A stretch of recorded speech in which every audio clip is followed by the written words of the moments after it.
Watch out, bogeys 135, 50, Angel 16, heading 340. Okay.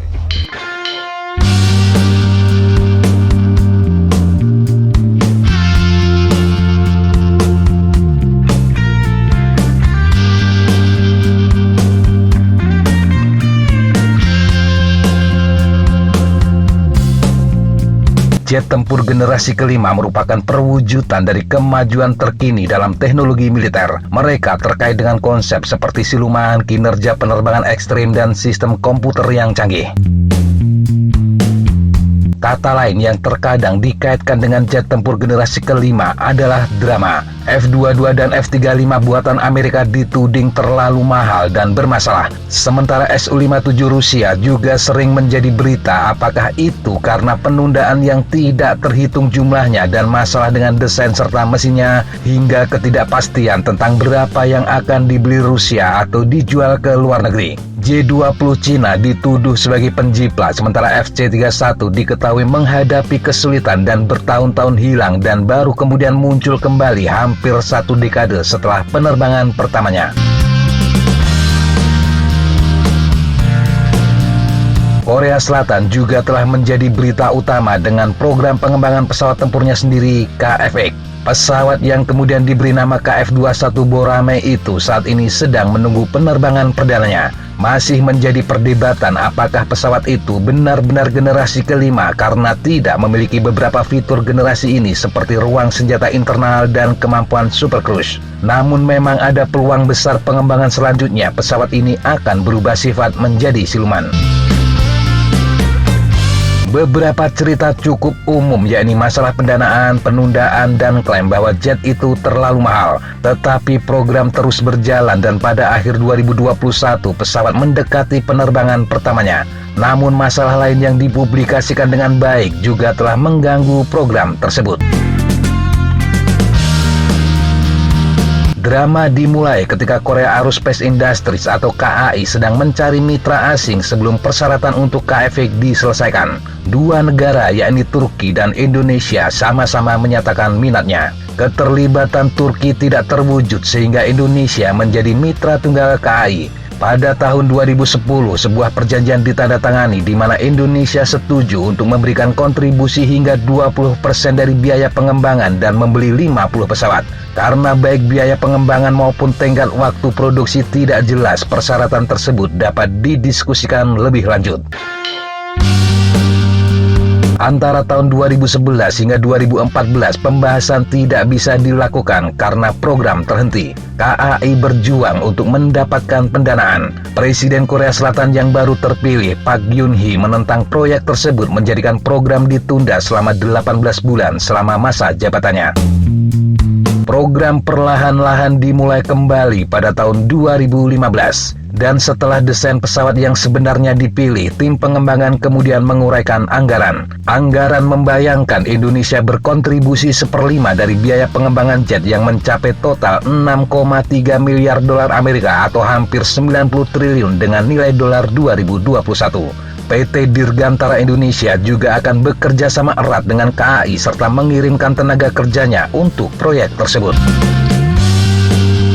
Untuk beberapa saat semuanya tampak berjalan lancar, tetapi retakan mulai muncul. Pada bulan November 2017, Badan Program Akuisisi Pertahanan atau DAPA Korea Selatan mengumumkan mereka belum menerima kontribusi moneter yang dijanjikan dari Indonesia sekitar 124,5 juta dolar Amerika yang seharusnya sudah dibayarkan. Hanya 1/4 dari jumlah itu yang telah ditransfer. Setelah pengumuman itu, anggota Parlemen Korea Selatan dan anggota Komite Pertahanan Majelis Nasional Kim Jong-dae mengatakan dengan hilangnya kontribusi Indonesia, seluruh proyek memiliki peluang nyata untuk dibatalkan.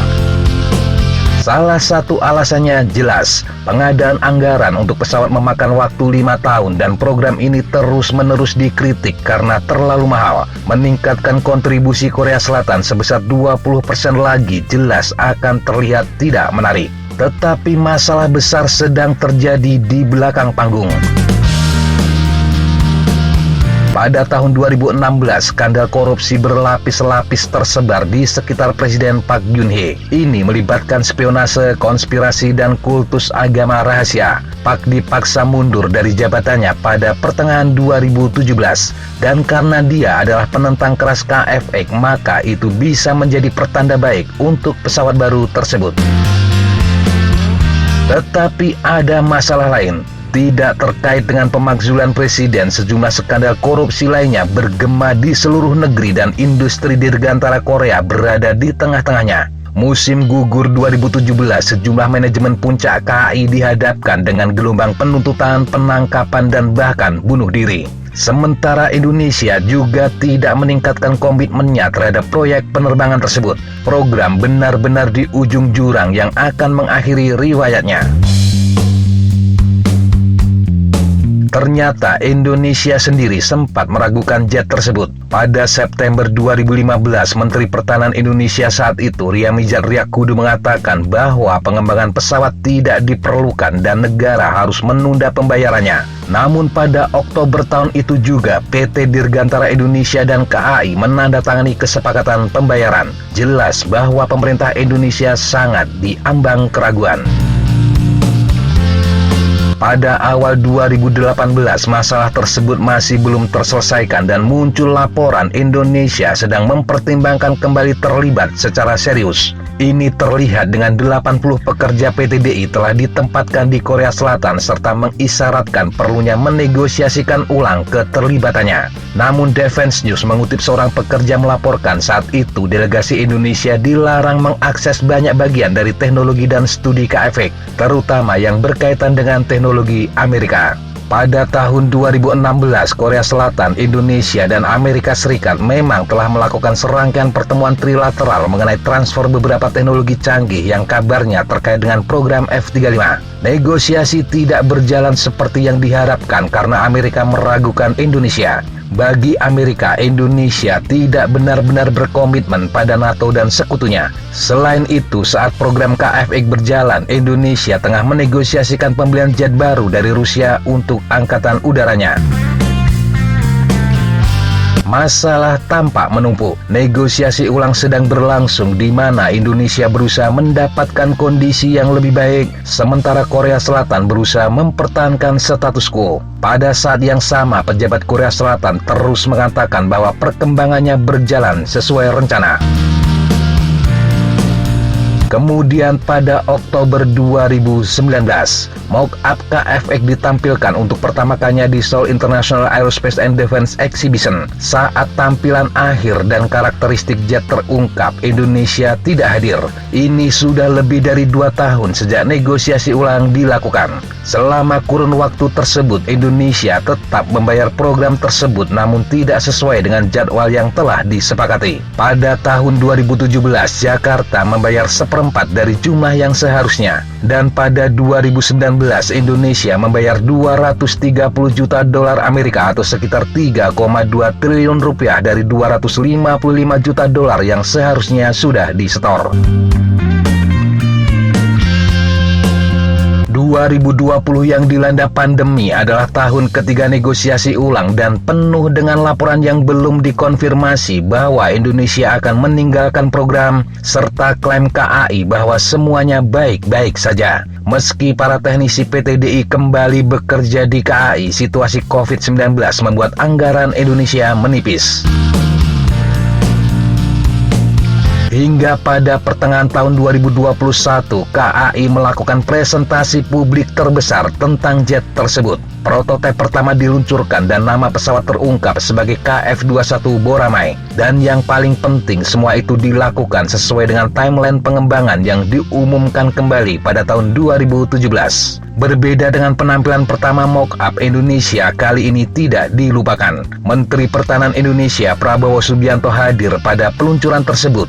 Dia memuji jet tempur, kerjasama Indonesia Korea Selatan, dan juga kinerja KAI. Pernyataan Prabowo tentang pesawat baru tersebut dianggap konfirmasi bahwa kedua negara telah menemukan titik temu. Semua tampak baik-baik saja.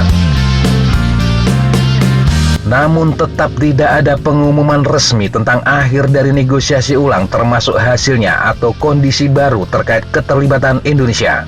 Bahkan ketika prototipe perlahan-lahan sedang dipersiapkan untuk penerbangan perdananya pada tahun 2022. Pada Oktober 2021, Kang En-ho, Kepala Badan Pengadaan Senjata Korea Selatan, mengisyaratkan bahwa peluncuran itu bukanlah akhir dari cerita KFX. Dia yakin masalah tunggakan pembayaran akan selesai pada November 2021 ini. Kedua pihak akan menyelesaikannya saat itu. Benarkah demikian? Hanya waktu yang akan menjawab, dan drama tentang KF-21 Boramae belum berakhir. Demikian sahabat Senjata, informasi yang bisa kita sampaikan untuk kesempatan kali ini. Sampai jumpa di kesempatan yang berbeda. Tetap kunjungi kami di www.senjatapak.com dan www.flightjournal.com. Tetap semangat dan jaga kesehatan. Salam, fly like an eagle, fight like a falcon.